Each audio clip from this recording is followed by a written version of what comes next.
کون شخصیت ہے حضرت مولانا ابراہیم صاحب دیولہ دامت برکاتہم؟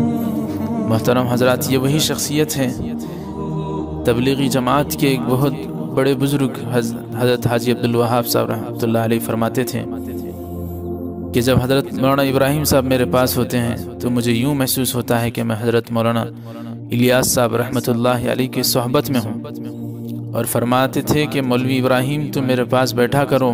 یہ بات ابھی گزشتہ رائیونڈ کے اجتماع کے وقت حضرت سے حاجی عبدالوہاب صاحب نے فرمائی تھی۔ میرے دوستوں بزرگوں، حضرت کون ہے حضرت مولانا ابراہیم صاحب دیولہ؟ مولانا ابراہیم صاحب دیولہ کے استادوں میں سے ایک استاد تھے جامعہ اشرفیہ راندر کے۔ وہ فرماتے ہیں کہ جب اللہ جل شانہ مجھ سے پوچھے گا کہ کیا لائے ہو تو میں کہوں گا کہ دو عالم اور ایک داعی لایا ہوں۔ جانتے ہیں وہ داعی کون ہے؟ وہ حضرت مولانا ابراہیم صاحب دیولہ ہیں کہ کیسی صفات اور کیسی خوبیوں کے مالک ہوں گے حضرت مولانا ابراہیم صاحب دیولہ۔ جس کا استاد راضی اس کا رب راضی، جس کا استاد ناراض اس کا رب بھی اس سے ناراض ہے۔ قربانیاں کیسی تھیں حضرت مولانا ابراہیم صاحب دیولہ دامت برکاتہم کی؟ ہم اور آپ تو سال اللہ کے راستے میں چلہ دیتے ہیں یا 4 ماہ دیتے ہیں، لیکن حضرت مولانا ابراہیم صاحب دیولہ دامت برکاتہم سارا سال اللہ کے راستے میں دیتے ہیں، اور فقط چلہ رمضان المبارک کے مہینے میں گھر میں دیتے ہیں، جن میں اعتکاف بھی شامل ہے۔ حضرت مولانا کی فقط 2 اولاد تھیں، ایک فرزند اور ایک دختر، جو حضرت مولانا ابراہیم صاحب دیولہ دامت برکاتہم سے پہلے ہی اپنے خالق حقیقی سے جا ملی۔ یہ تو حضرت مولانا ابراہیم صاحب دیولہ دامت برکاتہم کی کتابی زندگی کے صفحے کے صرف 2 لفظ ہیں، ورنہ حضرت مولانا ابراہیم صاحب دیولہ دامت برکاتہم علیہ کی زندگی قربانیوں سے بھری ہوئی ہے۔ حضرت مولانا ابراہیم صاحب دیولہ دامت برکاتہم یہ وہ شخصیت ہیں جنہوں نے حضرت جی مولانا یوسف صاحب رحمۃ اللہ علیہ کے ساتھ رہ کر اس تبلیغ کے کام کو کیا، اور خود حضرت جی ثانی مولانا یوسف صاحب رحمۃ اللہ علیہ سے حضرت مولانا ابراہیم صاحب دیولہ دامت برکاتہم نے دعوت تبلیغ کی مبارک محنت کو سیکھا، اور ان کے زمانے ہی سے کرتے چلے آ رہے ہیں، اور حضرت جی مولانا یوسف رحمۃ اللہ علیہ کی صحبت کو حاصل کیا ہے، اور ان کی صحبت میں ان کی خدمت میں رہے ہیں۔ کون جانتا ہے حضرت مولانا ابراہیم صاحب دیولہ دامت برکاتہم کیسی قربانیاں انہوں نے دی تھیں؟ آج کے نوجوان جو تبلیغ میں لگے ہیں، یہ نوجوان ناواقف ہیں ان بزرگ حضرات کی شخصیات سے، ناواقف ہیں ان کی قربانیوں سے، ناواقف ہیں، اور ان کی تبلیغ کے لیے ان کی کتنا ان کا مال، کتنا ان کی جان لگی ہے، یہ سارے لوگ ناواقف ہیں۔ اس لیے حضرت مولانا ابراہیم صاحب دیولہ دامت برکاتہم پر کبھی انگلی اٹھاتے ہیں، تو کبھی حضرت مولانا احمد لاٹ صاحب پر انگلیاں اٹھاتے ہیں، تو کبھی اپنی زبان کو ان بزرگوں کی شخصیات کو مجروح کرنے کے لیے گندا کرتے ہیں۔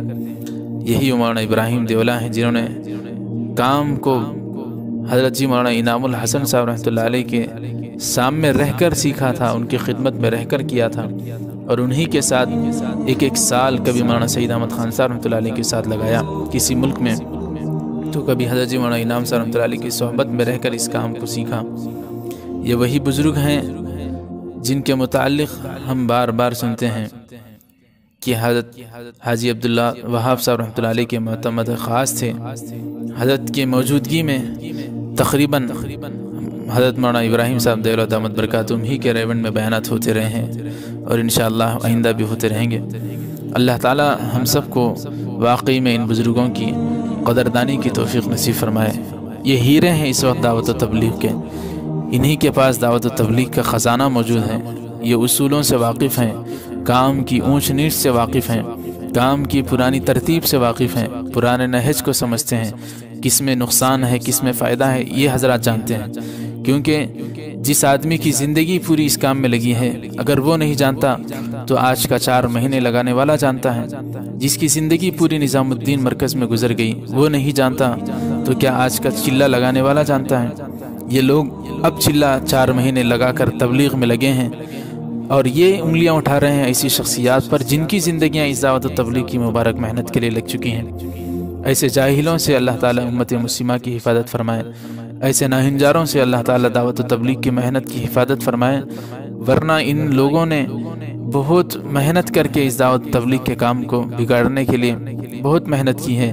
ان بزرگوں کا اخلاص ہے، ان کی دعائیں ہیں، اور ان کی نیک اقدام ہے کہ اللہ تعالیٰ نے اس دعوت کی مبارک محنت کی حفاظت کی ہے۔ صحیح معنوں میں یہی لوگ ہیں اس دعوت و تبلیغ کے حقدار، یہی لوگ ہیں جو امیر بنائے جانے کے قابل ہیں، یہی لوگ ہیں جن کی زندگیاں سامنے رکھ کر گزاری جا سکتی ہیں، یہی لوگ ہیں جن کے نقش قدم پر چل کر ہم اللہ کے نبی صلی اللہ علیہ وسلم کے راستے کو اور آپ صلی اللہ علیہ وسلم کے طریقے کو پا سکتے ہیں۔ مولانا ابراہیم دیولہ کون ہیں؟ ساتھی سناتے ہیں کہ حضرت مولانا ابراہیم صاحب دیولہ دامت برکاتہم جب تک مرکز نظام الدین میں تھے تو خود اپنے ہاتھوں سے چائے بنا کر پیتے تھے، اور خدمت میں 2 ماہ کی ترتیب میں رہنے والے ساتھیوں کو جگاتے تھے اور خود اپنے ہاتھوں سے بنائی ہوئی چائے یہ کہہ کر پلاتے تھے کہ بھائی آپ حضرات خدمت میں ہیں، تھک گئے ہوں گے، آپ حضرات تہجد پڑھ چکے ہیں تو چائے پی لیجئے۔ یہ اللہ والے ہیں جنہوں نے آج تک 1 روپیہ اس دعوت کی مبارک محنت سے نہیں استعمال کیا، بلکہ اپنی زندگی، اپنے گھروں کو، اپنی جانوں کو، اپنے رشتہ داروں کو، اپنے عزیز و اقارب کو اس محنت کے لیے لگا دیا اور قربان کر دیا۔ تب جا کر یہ بزرگ اللہ کی محبت کو، اللہ کے دین کو، اللہ کے نبی صلی اللہ علیہ وسلم کے لائے ہوئے طریقوں کو پوری انسانیت میں زندہ کرنے کے لیے، پوری انسانیت میں زندہ ہو جائے اس کے لیے کبھی امریکہ جاتے ہیں، کبھی یورپ جاتے ہیں، کبھی آسٹریلیا جاتے ہیں، کبھی انگلینڈ جاتے ہیں، کبھی سعودی عربیہ، کبھی حج کے سفر پر لوگوں کو دعوت دین کی محنت کے لیے بلاتے ہیں۔ یہی وہ بزرگ ہیں جو صحیح حقدار ہیں دعوت و تبلیغ کے پرانے ہونے کی۔ کیا آپ کو معلوم ہے کون ہے یہ مولانا ابراہیم دیولہ؟ یہ وہی مولانا ابراہیم دیولہ ہیں۔ دعوت و تبلیغ کے پرانے ذمہ داروں میں سے ایک ذمہ دار نے جب حضرت حاجی عبدالوہاب صاحب رحمۃ اللہ علیہ سے کہا کہ آپ نے حضرت مولانا طارق جمیل صاحب دامت برکاتہم سے بہت خدمت لی اور امت ان سے بہت مستفید ہو گئی ہے، الحمدللہ ہو بھی رہی ہے، لیکن آپ حضرت مولانا طارق جمیل صاحب کو ہندوستان روانہ کر دیں تاکہ ہم ان سے فائدہ حاصل کریں، اور ہمارے نوجوانوں کو اصلاح کے لیے حضرت مولانا طارق جمیل صاحب کی بہت ضرورت ہے۔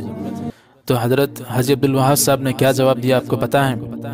حضرت حاجی عبدالوہاب صاحب رحمۃ اللہ علیہ نے اس وقت ایک ایسا جواب دیا جس کو سونے کے حروف سونے سے لکھے جانے کے قابل ہیں۔ حاجی صاحب نے فرمایا 1 نہیں 10 طارق جمیل لے کے جاؤ، لیکن ایک حضرت مولانا ابراہیم دیولہ کو ہمارے پاس بھیج دو۔